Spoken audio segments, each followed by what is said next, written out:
We are all longing to go home to some place we have never been, a place half remembered and half envisioned.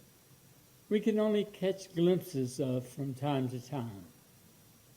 Community. Somewhere there are people to whom we can speak with passion without having the words catch in our throat. Somewhere a circle of hands will open to receive us. Eyes will light up when we enter.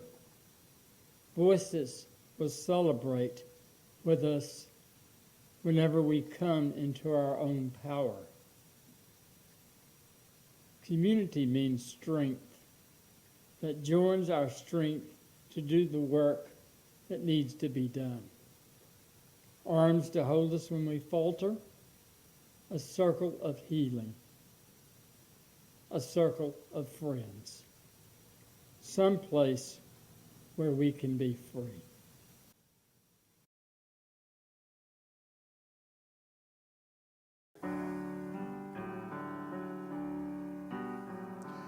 May nothing evil cross this door, and may ill fortune never pry about these windows. May the roar and rain go by. By faith made strong, the rafters will withstand the battering of the storm. This hearth, though all the world grow chill, will keep you warm. Peace shall walk softly through these rooms, touching our lips with holy wine, till every casual corner blooms into a shrine.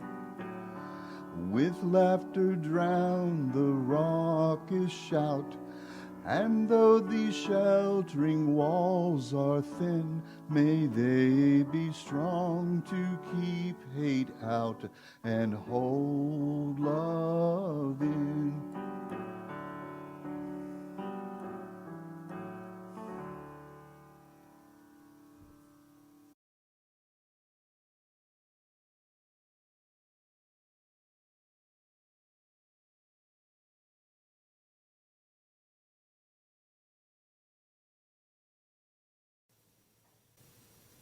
The Chalice is a Symbol by Deborah Falk. A chalice lit in our midst is a symbol of our liberal faith, a faith built on the foundation of freedom, reason, and tolerance, a faith sustained by acts of kindness and justice, a faith that visions a world flourishing with equality for all her people, a faith that demands the living out of goodness, a faith that requires thoughtfulness, a faith of wholeness. This tiny flame is the symbol of the spark of all that is within each of us.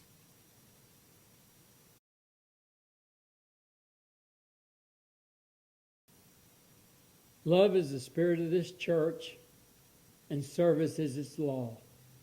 This is our great covenant, to dwell together in peace and to seek the truth in freedom and to help one another.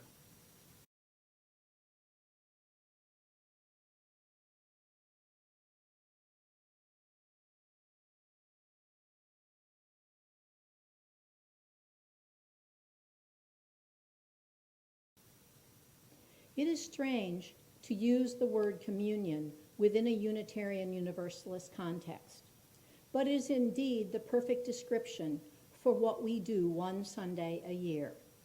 Our flower communion is twofold. We each bring a flower to church, and we each go home with a different flower. There's no rule how many times you have to go through this ritual before it becomes tradition. The genesis of the flower ritual we traced back to a Czech Baptist minister named Norbert Capek, who fled Bohemia in 1914 because of threatened government reprisals against him. He accepted a call to serve as a Baptist at a Baptist church in New York City. After a year in Manhattan, he moved to a larger congregation in Newark, New Jersey. In 1919, he left the ministry for reasons he described as, quote, social, financial, national, political, and personal, end quote. In his diary, he concluded, quote, I cannot be Baptist anymore, even in compromise. The fire of new desires, new worlds is burning inside me, unquote. Capek and his wife Marcia joined the Unitarian Church in Orange, New Jersey in January of 1921, having been led there by their children's enthusiasm for the church's religious education program. The Capeks returned to Prague after life settled down following World War I and organized the Prague Congregation of Liberal Religious Fellowship in February of 1922. He introduced a special ceremony to that church on June 4th, 1923. For some time, he had felt the need for some symbolic ritual that would bind people more closely together. The format had to be the one that would not alienate any who had forsaken other religious traditions. Clearly, the Christian's communion service with bread and wine was unacceptable because of the congregation's strong reaction against Catholicism. He turned instead to the native beauty of their countryside for elements of a communion which would be genuine to them, flowers. It was such a success that it was held yearly just before the summer recess of the church. The symbolism is simple. Bring a flower from your own yard or for some field or roadway and place it in a vase on the chancel. People do it by their own free will, and by doing so, they are joining others.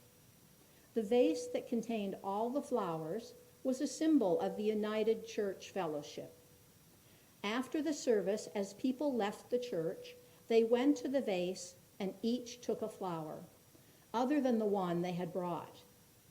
The significance of flower communion is that no two flowers are alike, as no two people are alike, yet each has a contribution to make. Together, the different flowers form a beautiful bouquet, our common bouquet, which would not be the same without the unique addition of each individual flower. Thus it is with our community. It would not be the same without each one of us. Flower communion service is a statement of our community, where we come home again and again. When the Nazis took control of Prague in 1940, they found Dr. Capek's Gospel of Inherent Worth and Beauty of Every Human Person to be, as Nazi court records show, quote, too dangerous for the Reich to give for him to be allowed to live, unquote. Dr. Capek was sent to Dachau, where he was killed the next year during a Nazi medical experiment. This gentleman suffered a cruel death, but his message of human hope and decency lives on through his flower communion. After his death, Martha Capek migrated to Cambridge, Massachusetts, where she introduced the flower communion in 1940. Multiple people submitted over 80 photographs of flowers.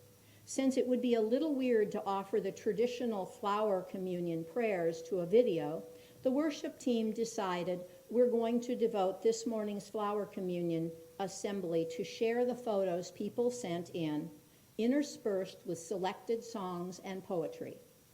Poetry, you say? Sure. April is National Poetry Month, and the poems all reflect on the theme of flowers. We hope everything will blend, so as a community, we can celebrate a virtual flower communion. Let us begin.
Morning has broken like the first morning. Blackbird has spoken like the first bird. Praise for the singing, praise for the morning, praise for them springing fresh from the word.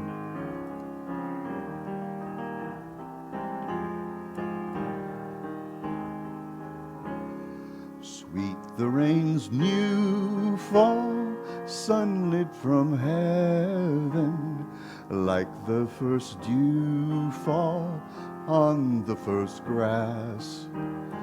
Praise for the sweetness of the wet garden, sprung in completeness where God's feet pass.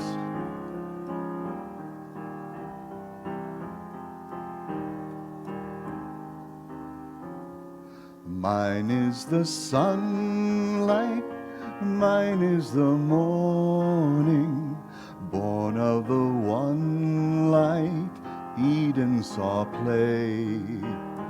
Praise with elation, praise every morning, God's recreation of the new day.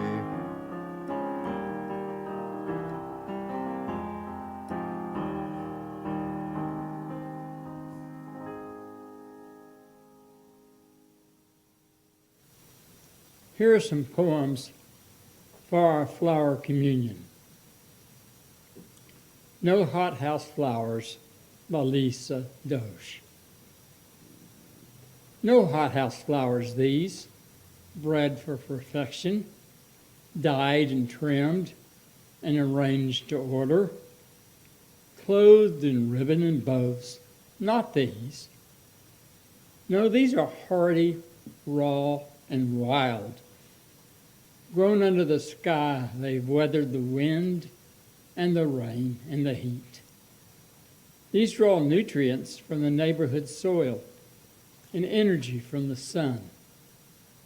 These survive pests and disease.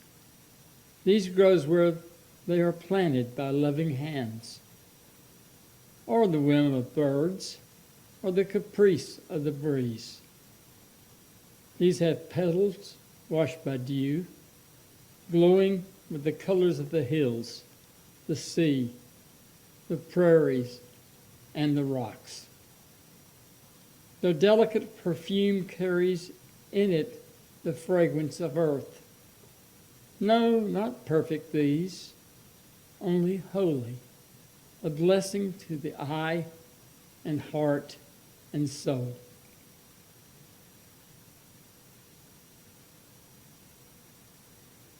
Beautiful Green and Yellow Weed by Susan Paula Schultz. beautiful green and yellow weed. They say to cut you down quickly before you spread throughout the neighborhood. You look just like a flower to me, only a little stronger. Don't feel bad because they call you a health hazard. Feel sad because they are so prejudiced. You know, they're like that with people too. I will never cut you down. I want a garden of weeds. Please spread your seedlings densely. And thank you for making the ground enchanted.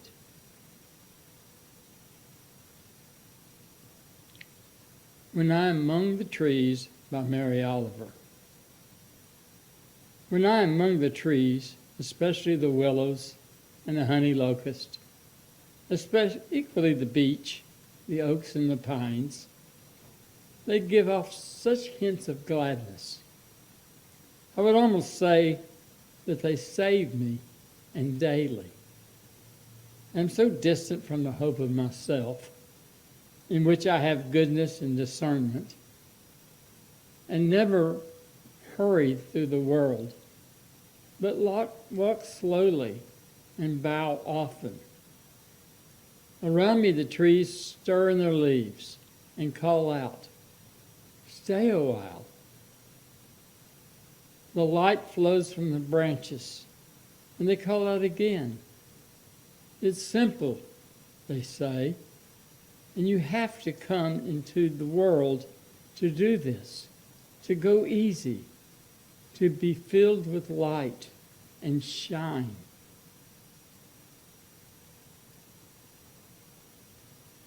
The poet visits the Museum of Fine Art by Mary Oliver. For a long time, I was not even in this world. Yet every summer, every rose opened in perfect sweetness and lived in gracious repose, in its own exotic fragrance, in its huge willingness to give something from its small self to the entirety of the world.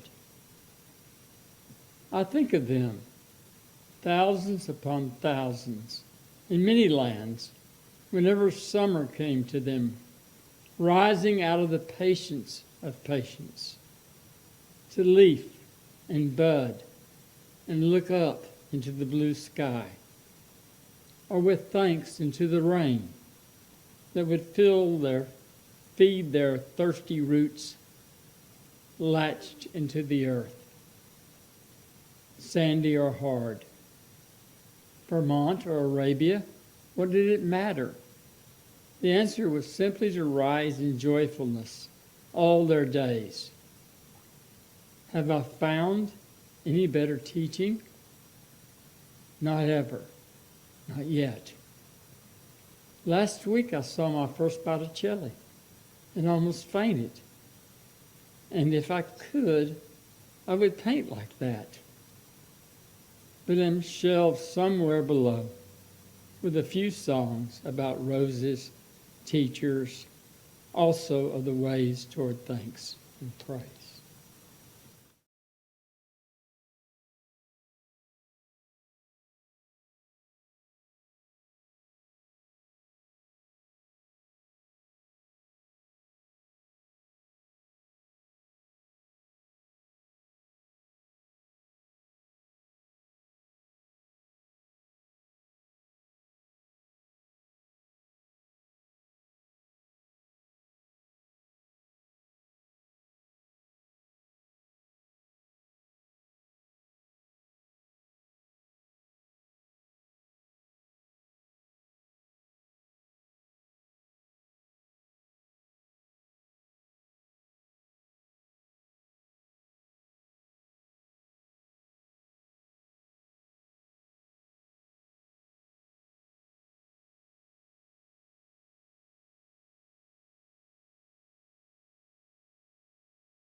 Spring has now unwrapped the flower, day is fast reviving, life in all her growing powers toward the light is striving.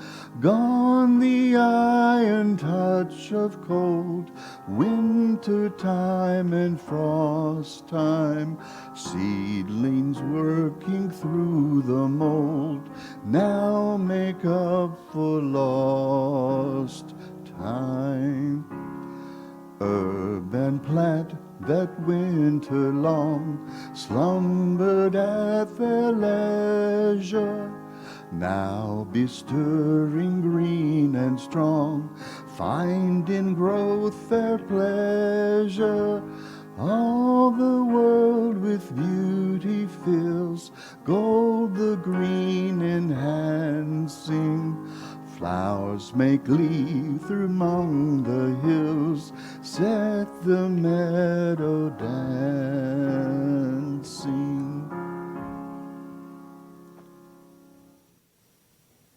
Some poems for Flower Communion. The first by Mary Oliver. When the roses speak, I pay attention. When the roses speak, as long as we are able to be extravagant, we will be hugely and damply extravagant. Then we will drop foil by foil to the ground. This is our unalterable task, and we do it joyfully. And they went on. Listen, the heart shackles are not, as you think, death, illness, pain, unrequited hope, not loneliness, but lassitude, woe, vainglory, fear, anxiety, selfishness. Their fragrance, all the while rising up from their blind bodies, making me spin in joy. And Louise Driscoll simply calls her poem Roses. You write to me about roses opening and roses dying. Always you say there are roses, so that people get used to them and cease to wonder. Now I am on a hilltop, bare with a few pine trees, twisted by inexhaustible wind, by a wind that is never tired, a wind that passes and is never gone. I cannot think what it would be like for the pine trees if there were no wind. Your roses would not be happy on my hilltop. They would be scornful of my huckleberry bushes with their plain blue fruit. They would not care for the white meadow sweet that leans against a rock. Roses must have rich soil and careful pruning, and they must be sheltered from the wind and the cold and have stakes to lean upon. They do not stand alone like the flames of the vervain on my windy hilltop. Roses are gifts for lovers. Lovers have always had much to say about roses. When you sent me a rose folded in a letter, did you know I would open it at my hilltop, where the wind searches me as it does the pine trees, and my skirts are brushing the fine flame of the vervain? And one by Sartre called O Flower. O Flower, attired in pure natural innocence, thou art ignorant of thy entrancing aroma, unaware of thy charm. Dancing freely with frivolous breeze, hardly cares what the world's joys and sorrows. Thou art neither selfish nor altruistic, full of self, yet selfless. I'm fascinated by your tranquil disposition. At dawn thou bath in sun's rays, flirt with colorful butterflies, fall asleep deep in afternoon warmth, enjoy melodic sounds of chirping birds. Thou lover, up there, the sky, gazes you with intense admiration. He kisses you tenderly through his winds, spreads thy fragrance in his arms. He grows enamored by thy presence. What a beautiful bond. Thy fall comes, autumn arrives, still thou remains full of life as ever before, not worried, not shaken a bit, simply falls, without uttering a single word to your lover to save you from getting wilted. Thou unconditional acceptance is captivating. O soft-hearted beauty, thy passive life, exquisite treasure of green emotions. Albert Langston's poem he calls simply Flowers. They are autographs of angels, penned in nature's green-leafed book, in blended tints, borrowed from rainbows and sunsets, and written everywhere, on plain and hill, on lonely dells, mid crowded haunts of men, on the broad prairies where no eye, save God's, may read their silent, sacred mysteries. Thank God for flowers. They gladden human hearts. Seraphic breathings part of their fragrant lips with whisperings of heaven.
Find a stillness, hold a stillness, let the stillness carry me.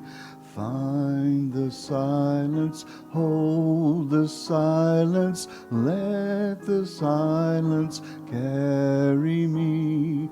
In the Spirit, by the Spirit, with the Spirit giving power, I will find true harmony. Seek the essence, hold the essence, let the essence carry me. Let me flower, help me flower, watch me flower, carry me. In the Spirit, by the Spirit, with the Spirit-giving power, I will find true harmony.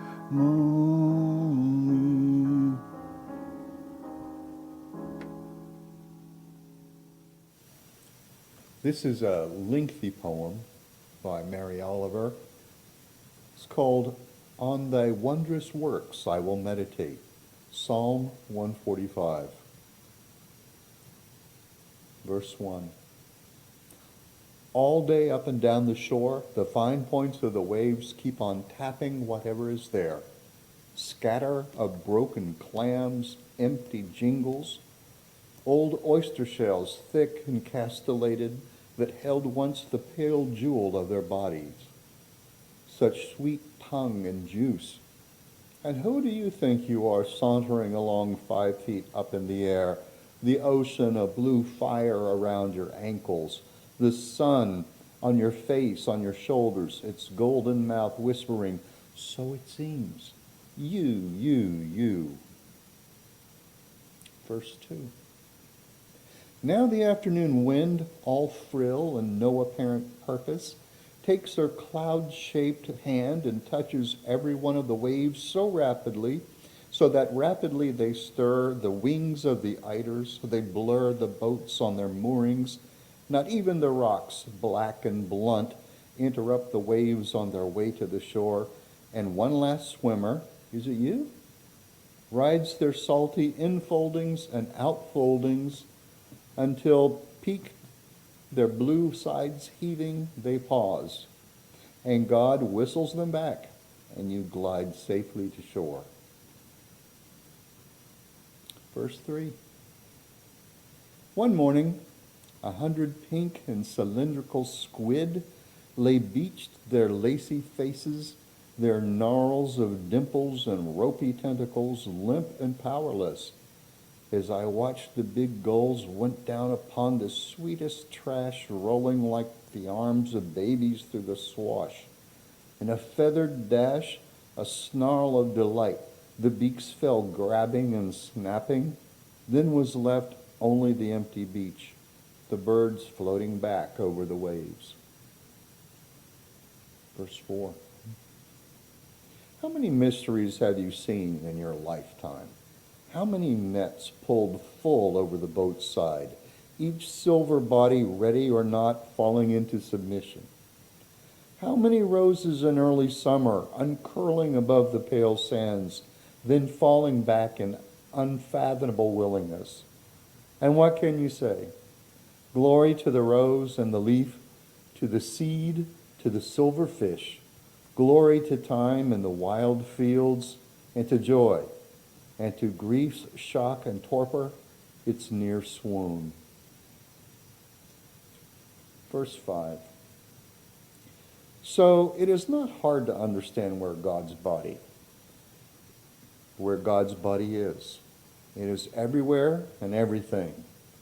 Shore and the vast fields of water, the accidental and the intended over here, over there, and I bow down, participate, and attentive. It is so dense and apparent. And all the same, I am still unsatisfied. Standing here, now, I am thinking not of his thick wrists and his blue shoulders, but still of him. Where do you suppose is his page and wonderful mind? Verse 6. I would be good. Oh, I would be upright and good. To what purpose? To be shining not sinful, not wringing out of the hours petulance, heaviness, ashes. To what purpose? Hope of heaven? Not that.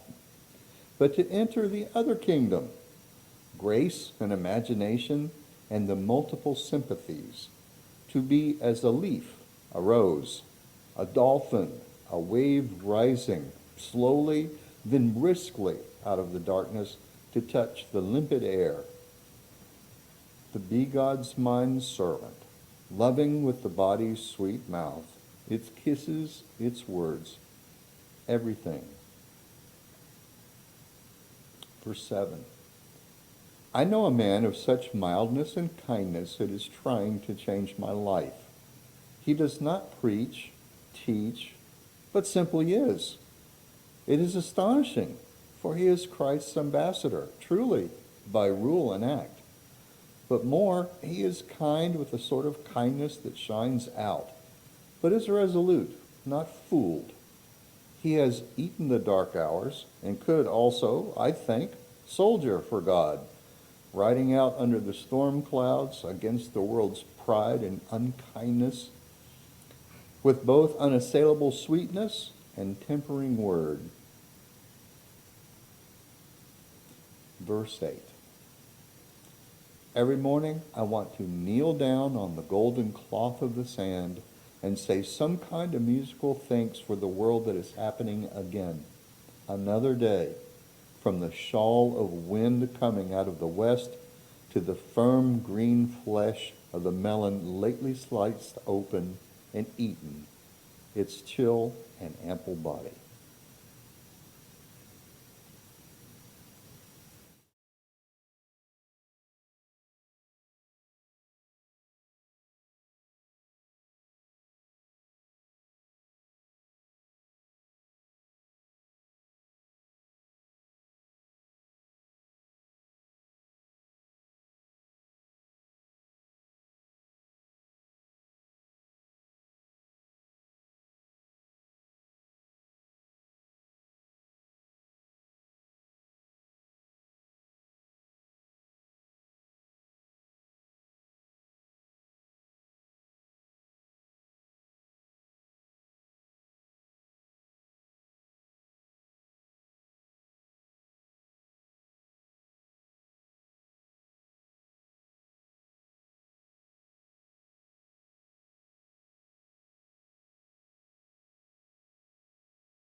Color and fragrance, magical rhythm, sweet changing music will change us with them. Life within life, in a light gently growing. Surely you seem to be God's vision growing. Handful of pebbles, high mountain passes, depths of the ocean, dew on the grasses, great things in small, with the light gently glowing, word of the wordless song, God's vision growing. Delicate beings, lace, wind, and sparrow, in field and forest, clover and yarrow, life creating life with the light brightly glowing. None are too small to be God's vision growing.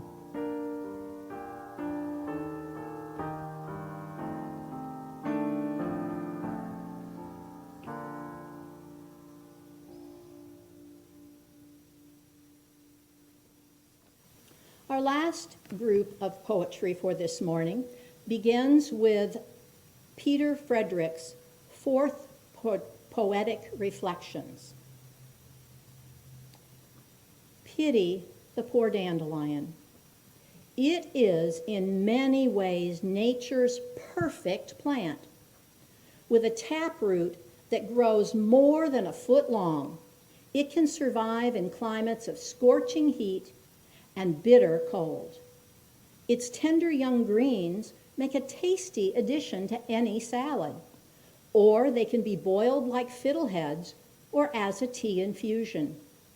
The dandelion's leaves contain more beta-carotene than carrots and more iron than spinach. Its blossoms, when properly fermented, perhaps with a bit of orange or lemon, make a sweet white wine. That taproot contains medicinal properties and can be beneficial to both the liver and the kidneys as both a diuretic and a blood cleanser. Can also be dried, roasted, and ground as a coffee substitute. The flower's white, milky sap can be used to alleviate bee stings and to remove calluses and moles. And then there is the dandelion's ingenious method of reproduction. That beautiful yellow bloom is actually a composite of hundreds of tiny blossoms that mature into the familiar white globe of seeds. Unlike most other seeds, dandelion seeds can germinate without a period of dormancy, and the plant is self-pollinating. Each plant contains hundreds of parachute-like seeds that, to the delight of toddlers everywhere who pluck and blow them apart, they can be carried effortlessly on the wind for miles and miles. Yes, the dandelion is perhaps nature's perfect plant. Yet, pluck a dandelion down in the middle of a manicured mainline lawn, and it is treated like a terrorist. Armies of lawn care professionals are dispatched with chemical and biological weapons of mass destruction to eradicate this menace. It is, after all, a weed. Americans spend more than $1 billion a year on more than 100 million pounds of herbicides, pesticides, and other lawn care chemicals in their attempt to rid their yards of these and other pesky plants.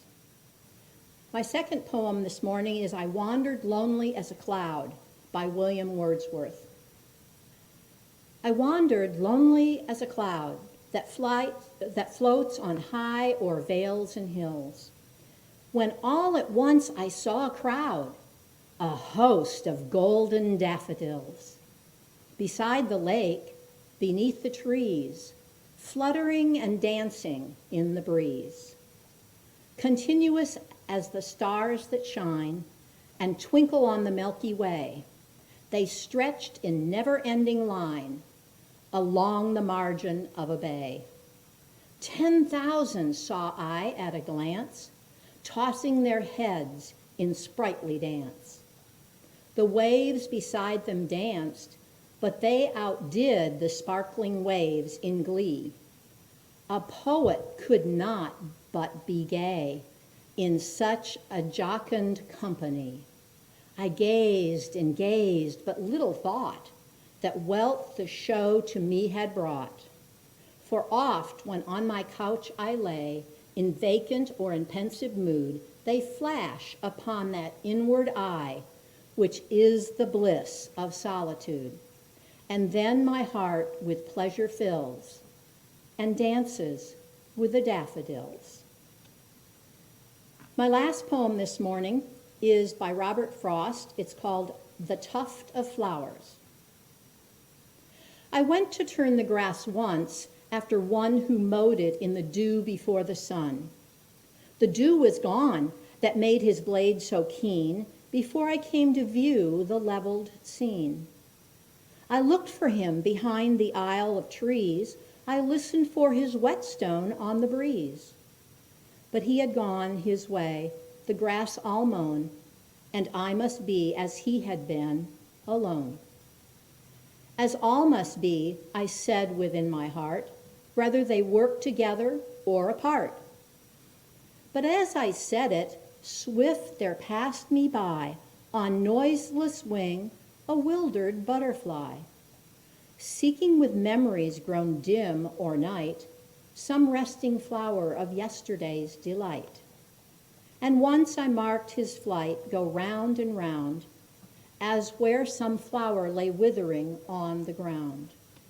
And then he flew as far as I could see, and then on tremulous wing came back to me. I thought of questions that have no reply, and would have turned to toss the grass to dry. But he then turned first and led my eye to look at a tall tuft of flowers beside a brook.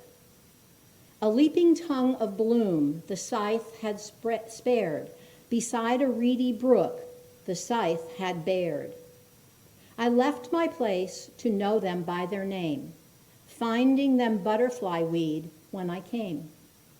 The mower in the dew had loved them thus, by leaving them to flourish, not for us, nor yet to draw one thought of ours to him, but from sheer morning gladness at the brim.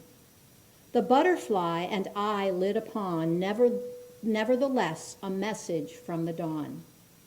That made me hear the wakening birds around, and hear his long scythe whispering to the ground, and feel a spirit kindred to my own, so that henceforth I worked no more alone. But glad with him I worked as with his aid, and weary sought at noon with him the shade. And dreaming as it were, held brotherly speech with one whose thought I had not hoped to reach. Men work together, I told him from the heart, whether they work together or apart.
The Reverend Dr. Lynn Unger offers these words as our parting thought today. What a gathering! The purple tongues of iris licking out the spikes of lupin, the orange crepe skirts of poppies lifting over buttercup and daisy. Who can be grim in the face of such abundance? There's nothing to compare. No need for beauty to complete. The voluptuous rhododendron and the plain grass are equally filled with themselves, equally declare the miracles of color and form. This is what community looks like. This vibrant jostle, stem by stem, declaring the marvelous joining. This is the face of communion. The incarnation once more gracefully resurrected from winter. hold these things together in your sight. Purple, crimson, magenta, blue. May we be feasting on all this long after the flowers are gone.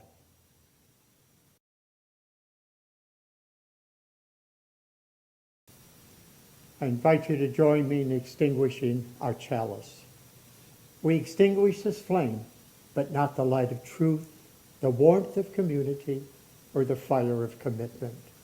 These we carry in our hearts until we are together again. So be it. Amen. Shalom.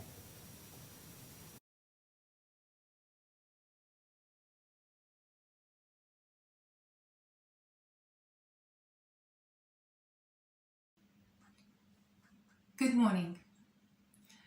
My name is Reverend Dr. Aya Dom. Next Sunday, we will consider what does it mean to be people of integrity. And particularly, we will wrestle with a question that was first raised by W.E.B. Du Bois in 1961. He asked, how does integrity face oppression?